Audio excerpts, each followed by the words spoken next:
dilakukan oleh Forbes.com. 8 dari 10 pengusaha mengalami kebangkrutan pada tahun kedua karena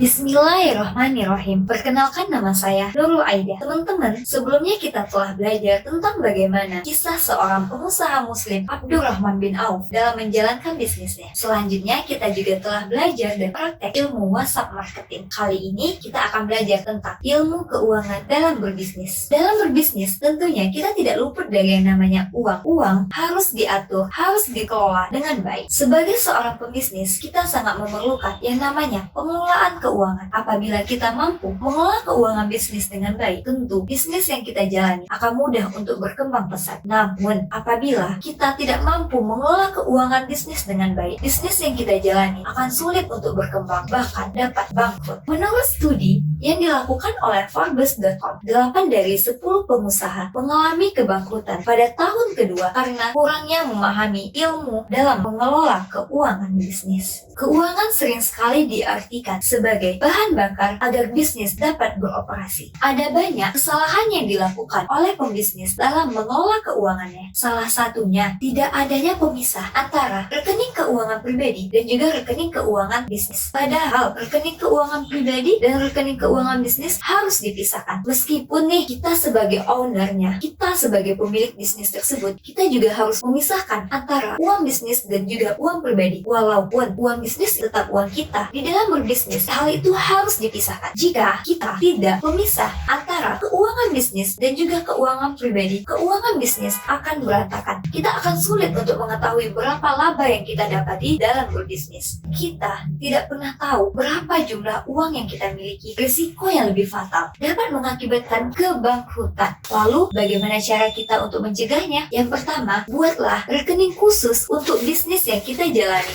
Yang kedua yaitu disiplinlah. Maksud disiplin di sini ialah jangan mentang-mentang kita owner, kita dengan senang hati untuk ngambil uang bisnis kita. Itu tidak boleh ya. Takutnya nanti karena keseringan seperti itu, bisnis yang kita jalani dapat menjadi bangkrut. Selanjutnya yaitu catatlah keuangan, baik itu uang masuk maupun uang keluar yang terjadi selama proses bisnis kita. Selanjutnya yaitu lakukan evaluasi terhadap bisnis kita secara rutin. Ada 2 ilmu keuangan dalam berbisnis. Yang pertama yaitu manajemen keuangan. Manajemen keuangan adalah suatu pengelolaan keuangan dalam berbisnis. Di dalamnya kita akan belajar tentang bagaimana perencanaan bisnis, pengendalian bisnis, serta pengelolaan bisnis yang kita jalani. Selanjutnya, ada yang namanya akuntansi keuangan. Akuntansi keuangan juga diperlukan di dalam berbisnis. Akuntansi keuangan ini berguna untuk kita dalam mencatat setiap transaksi-transaksi bisnis yang terjadi. Jadi jelas ya, jika akuntansi keuangan berguna untuk mencatat laporan, untuk mencatat transaksi bisnis, sementara manajemen keuangan berguna untuk mengelola keuangan bisnis kita. Kedua hal ini sangat bermanfaat untuk bisnis kita. Dengan manajemen keuangan, kita dapat mempermudah mencapai tujuan bisnis kita. Kita juga akan mudah dalam mengetahui biaya yang dipakai dalam berbisnis kita. Kita dapat mengelola arus kas. Kita juga dapat mengelola resiko yang akan terjadi di dalam bisnis kita. Sementara di dalam akuntansi keuangan, kita dapat mengetahui bagaimana bisnis yang kita jalani apakah layak atau tidak. Karena akuntansi keuangan dapat memberikan informasi yang jelas seputar dari keuangan bisnis yang kita jalani. Dengan akuntansi keuangan, seseorang dapat mengambil keputusan apakah bisnis yang dia jalani akan terus dikembangkan atau akan berhenti.